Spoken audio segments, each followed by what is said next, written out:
La Conferencia Episcopal nombró hace unos días a su nuevo presidente, Luis Argüello. Será la persona con más poder dentro de la jerarquía eclesiástica española y todos lo describen como conservador. No es un adjetivo menor, ni para él ni para la ciudadanía en su conjunto. Sobre todo porque uno de los retos a los que se enfrentará durante su mandato será el de dirigir una comunidad que se encuentra dividida por la manera en que se está afrontando el escándalo de la pederastia en el seno de la Iglesia. Soy Silvia Cruz La Peña. Hoy en El País, Juego de sotanas. ¿Por qué te interesan los cambios en la Conferencia Episcopal?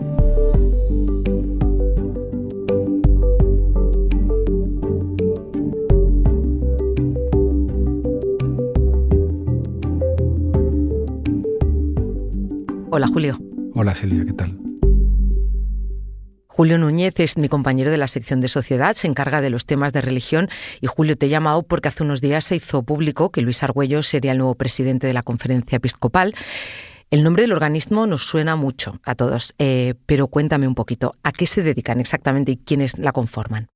La Conferencia Episcopal Española es un órgano colegial y está formada por todos los obispos de España. En España hay 70 diócesis, pero no hay solo 70 obispos. No hay solamente 70 obispos porque hay diócesis muy grandes en los que hay obispos auxiliares, que son, digamos, los que no llevan en sí la diócesis, sino que tienen tareas de apoyo al titular, ¿no? Y dentro también están los cardenales, eméritos, los arzobispos, etcétera, ¿no? Todos aquellos que han sido obispos y se han jubilado. Y es un órgano de encuentro donde debaten hacia dónde va el discurso de la Iglesia, porque cada obispo es un papa en su diócesis. Es el que manda, es el que, teniendo en cuenta la ley del papa, el que dirige, el que reina allí, ¿no? Pero en esta conferencia episcopal hay acuerdos, digamos, de una gran envergadura, como puede ser las inmatriculaciones, el caso de los abusos sexuales, su opinión del aborto, en el que necesitan tener una voz única, ¿no? En el que necesitan dirigirse a la sociedad. Y también es el órgano que sirve para relacionarse o bien con el gobierno o bien con otro tipo de instituciones. Entonces el presidente es la voz, el cuerpo y las manos de todos ellos.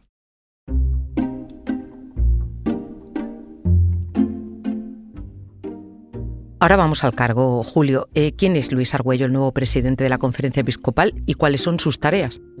Bien, pues Luis Argüello es arzobispo de Valladolid desde hace un año y medio. Antes era su obispo auxiliar y durante un tiempo entre 2018, finales de 2018 y el 2022 fue su secretario general. El secretario general es, digamos, el portavoz de los obispos ante los medios y el que de alguna manera tiene una tarea de conectar al resto de los obispos. Digamos que es como la trastienda, ¿no?, de la Iglesia. El perfil de Argüello es muy complejo. Es muy complejo porque su vida no es, por ejemplo, un sacerdote, o no fue un sacerdote que entró en el seminario desde pequeño. Él estudió en la universidad pública, fue profesor, colaboró, no era militante, pero con partidos como el PSOE. En fin, era una persona muy, muy enérgica y que de hecho se le conocía en su Valladolid, porque siempre estudió allí, vivió allí, como un cura progre, ¿no? Cuando llegó, digamos, a la secretaría, claro, ya su perfil creció y le empezamos a conocer mejor porque daba su opinión en las ruedas de prensa o la opinión de la Iglesia, ¿no? Y veíamos cómo hablaba. Entonces empezamos a ver que había un matiz bastante conservador en algunos temas. De hecho, Julio, tú en el titular de la noticia dedicada a su elección escribiste que se perfilaban 4 años de gobierno conservador. Y te quería preguntar qué significa que Luis Argüello sea conservador, ¿en qué se refleja? Se refleja en determinadas posiciones que tiene ante temas como, por ejemplo, la homosexualidad o el colectivo LGTBI, ¿no? Que siempre se ha mostrado contrario a la ley trans, contrario a que haya sacerdotes homosexuales, incluso no lo ha hecho públicamente, pero sí pertenece a ese grupo de sacerdotes que no ha visto con buenos ojos la decisión del Papa, ¿no?, de que hay que bendecir a parejas, ¿no?, igualitarias de manera religiosa, no como una liturgia, pero sí que deben empezar ya a formar parte de la Iglesia. Julio, me surge una duda. Si el presidente es conservador, ¿podemos decir que la Conferencia Episcopal también es conservadora? No siempre, porque hay otra cosa que también dirige la Conferencia Episcopal, que es la Comisión Ejecutiva, es como un Consejo de Ministros. Uh-huh. Que también se ha votado esta semana y que la mayoría es conservadora, ¿no? De ahí por eso el titular se perfila en 4 años de gobierno conservador. Si tenemos en cuenta el anterior, en el que el presidente era Juan José Omeya, hombre del Papa, y Carlos Osoro, que también era un hombre muy cercano al Papa Francisco, pues había esa esperanza aperturista por varias partes de la Iglesia. En el caso de Argüello, con ese perfil conservador, no enteramente quizá por otros temas que trata, y luego este consejo, ¿no? Formado por incluso obispos que están acusados de encubrir abusos y con discursos muy de la ultraderecha, pues se ve hacia dónde puede ir dentro de 4 años la posición de la jerarquía eclesial en España. También te he leído, Julio, sobre la postura que tiene esta Iglesia, esta Conferencia Episcopal sobre la inmigración, y no se puede decir precisamente que sea conservadora. No. Hay que confesar que es muy injusto siempre cuando nos referimos a la Iglesia como una institución totalmente conservadora. Uh-huh. Hay temas en los que la Iglesia desde siempre y de una manera muy unánime han actuado de una manera muy progresista, mucho antes que la sociedad. La inmigración, por ejemplo, hace unos días el secretario general lo decía muy contundente ante preguntas sobre qué opinaba de los inmigrantes ilegales, a una pregunta de un periodista que decía que los inmigrantes, o la gran parte de los inmigrantes ilegales, abusaban, robaban. Era muy tajante, diciendo que eso era mentira y que el gobierno o los gobiernos no solamente deben acoger, sino que deben mejorar esas leyes y que la labor de la Iglesia y de la sociedad éticamente es mejorar la calidad de la vida de esas personas, porque en parte nosotros también fuimos inmigrantes en otro sitio, ¿no? Había una frase muy llamativa que dijo que los hombres somos los que hemos creado las fronteras, no Dios. Y luego hay otros temas como la prostitución. Son los mayores abolistas desde hace siglos. Son las personas que cuidan de los pobres, son personas que, no sé, se van a pueblos a visitar enfermos, ¿no? Entonces, claro, a veces es muy injusto cuando hablamos solamente de una parte, pero eso refleja que hay instituciones que son tremendamente complejas y que en determinados temas son muy progresistas y en otros conservadores. Entonces, etiquetarlo se hace difícil. Cuando hacemos una valoración general y vemos el pasado de la Iglesia, pues ya podemos perfilar si es más conservadora respecto al pasado o hacia el futuro, comparándola con otras conferencias episcopales como la alemana, etcétera, ¿no? Que son más aperturistas. ¿Y qué papel juega el nuevo vicepresidente, José Cobo? ¿Sería un contrapunto, dirías? Bueno, es complicado porque el vicepresidente de la Conferencia Episcopal, como ocurre en otras instituciones como el gobierno de Estados Unidos, o en fin, no tiene mucho poder ejecutivo, pero sí simbólico. Y en este caso puede ser un contrapunto interesante porque en el caso, por ejemplo, de los abusos, José Cobo, como cuando era obispo auxiliar, fue, de los primeros en que se posicionó con las víctimas. Iba a conferencias con ellos, fue muy crítico, creó la oficina Repara, que es la oficina de referencia para atender a víctimas. Es una persona muy abierta, muy cordial. Incluso él empezó dando misa en casa de campo para personas transexuales, ejercían allí de manera obligada, ¿no? Y es una persona que puede condicionar muchísimo también la postura del presidente, ¿no? Y hace poco decían que una cosa que hay que cambiar es la comunicación de la Iglesia, porque siempre toda la gente acude a la voz de los obispos. Lo decía él ya es cardenal, y él dice que hay que dar voz a más gente de la Iglesia. ¿Qué piensan los seminaristas? ¿Qué piensa la gente laica, ¿no? Yo creo que Cobo va a ser un vicepresidente que puede influir en eso, pero hay que ponerle el ojo porque es muy joven, tiene 58 años y es posiblemente el que va a ser el próximo presidente de la Conferencia Episcopal, es el cardenal de Madrid. Yo creo que la esperanza de una Iglesia aperturista está en él. Julio, dame un momento, enseguida volvemos.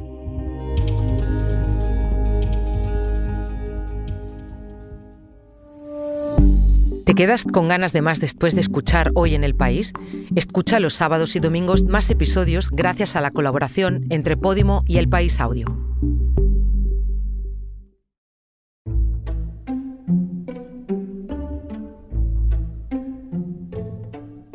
Has mencionado el tema de los abusos, que es uno de los temas que tú has investigado más a fondo, Julio, y si te parece vamos a escuchar un momento a nuestro compañero Juan Bedoya antes de seguir con este asunto. Él durante muchos años cubrió los asuntos religiosos en El Diario y le pedí que me contara, teniendo en cuenta todos esos años de experiencia, por qué debe interesarnos a todos, católicos y no católicos, quien dirige esta conferencia episcopal.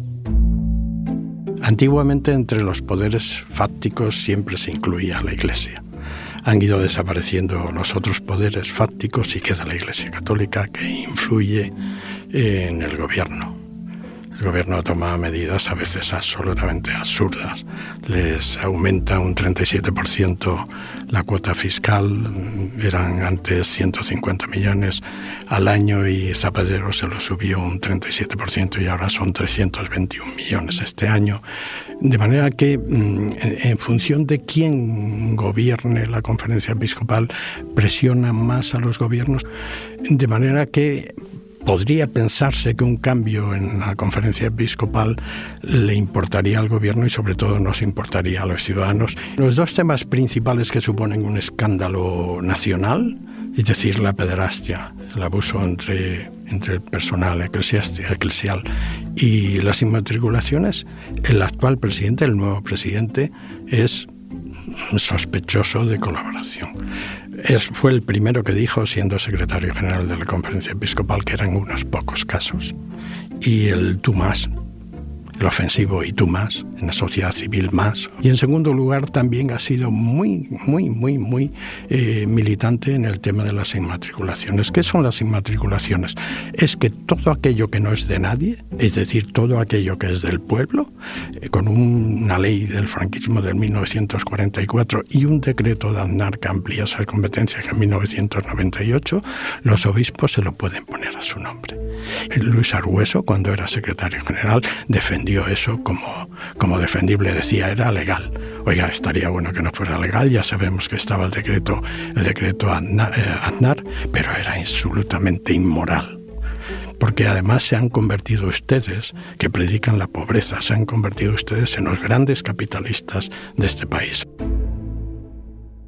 Julio, Juan me habló también de cosas que afectan directamente a católicos y no católicos, por ejemplo, el rechazo hacia el feminismo, que tiene esta jerarquía eclesiástica, de cosas tan prácticas como el hecho de que cobran entradas en las catedrales, pero sin duda el gran tema al que se enfrentan, esto también lo decía Juan, es a ese tema al que tú has dedicado los últimos años de tu vida periodística, que es el de los abusos en la Iglesia.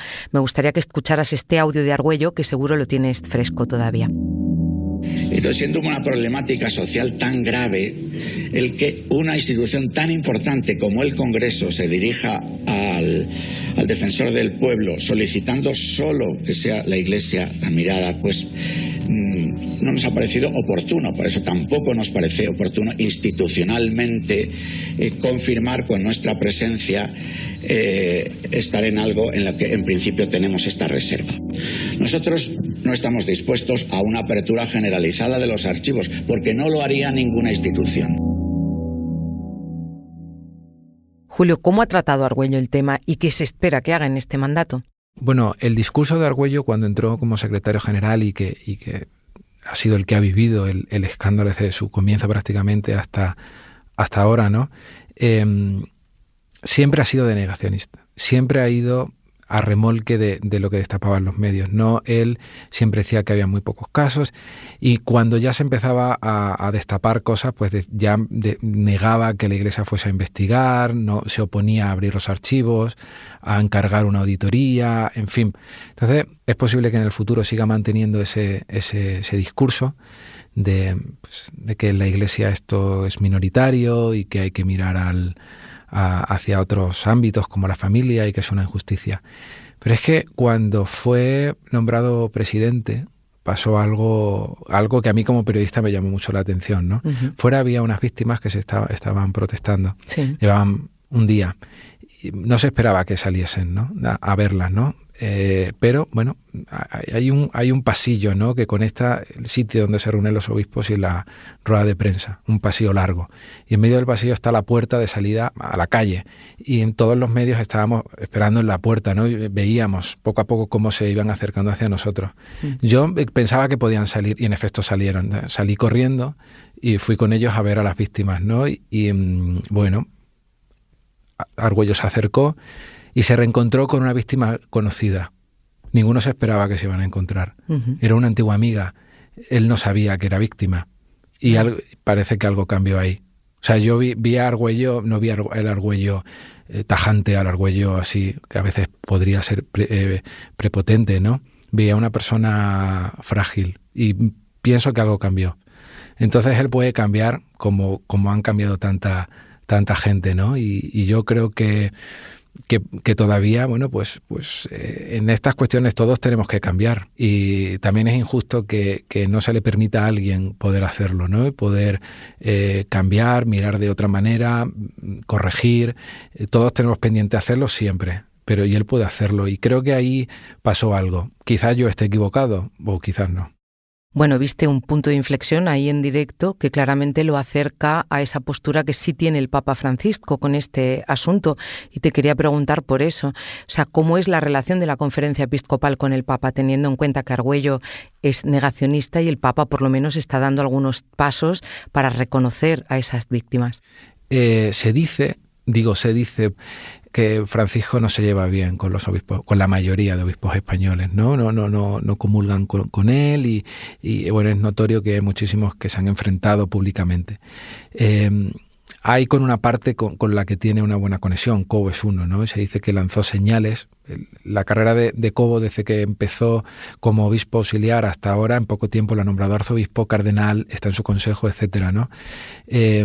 Quizás pueda mejorar si enmendan estos errores. Es cierto que Argüello se resiste, ¿no?, a lo que dice el Papa de acoger, de investigar y demás, ¿no? Pero bueno, es cierto que el Papa no ha vuelto a tocar este tema en general. Quizás también está huyendo él de esto porque es un tema que les cansa. Julio, ¿y qué otros temas tiene pendientes esta Conferencia Episcopal en estos 4 años de mandato que les esperan? Pues con el gobierno hay temas candentes. Está... Sobre todo son leyes, ¿no? Está la eutanasia, está el aborto, está la educación, está todos estos avances que se están haciendo en materia del colectivo LGTBI, que la Conferencia Episcopal se opone y que Argüello se oponía muy públicamente, ¿no? Él, cuando se presentó como presidente ante los medios, le hicieron esta misma pregunta y él contó que iba a seguir teniendo una comunicación cordial pero crítica, ¿no? Esa palabra crítica a los periodistas nos resonó a que va a haber guerra cordial quizá, ¿no? Cabe destacar qué va a pasar. La inmigración es un tema que en los próximos 4 años, ya lo vienen diciendo ellos y lo viene diciendo todo el mundo, es un tema que hay que abordar, ¿no? Que sobre todo porque hay gente que lo está pasando muy mal, ¿no? Y es un punto en común que tiene Argüello, ¿no? Que también es una persona muy a favor de la regularización de inmigrantes y de ayudarles, y que también lo tiene este gobierno, ¿no? Entonces hay digamos, esa confluencia de cosas muy contrarias, pero algunos en comunes, ¿no? Entonces puede ser una sorpresa, sobre todo si hay una conversión en algunos aspectos del arzobispo Argüello. Pues estaremos pendientes y volveremos a hablar, Julio. Gracias. Gracias a ti.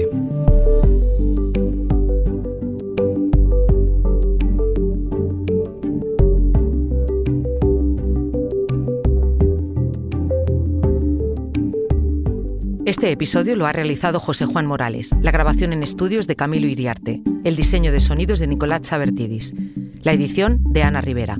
Yo soy Silvia Cruz La Peña y he dirigido este episodio de Hoy en el País. Mañana volvemos con más historias. Gracias por escuchar.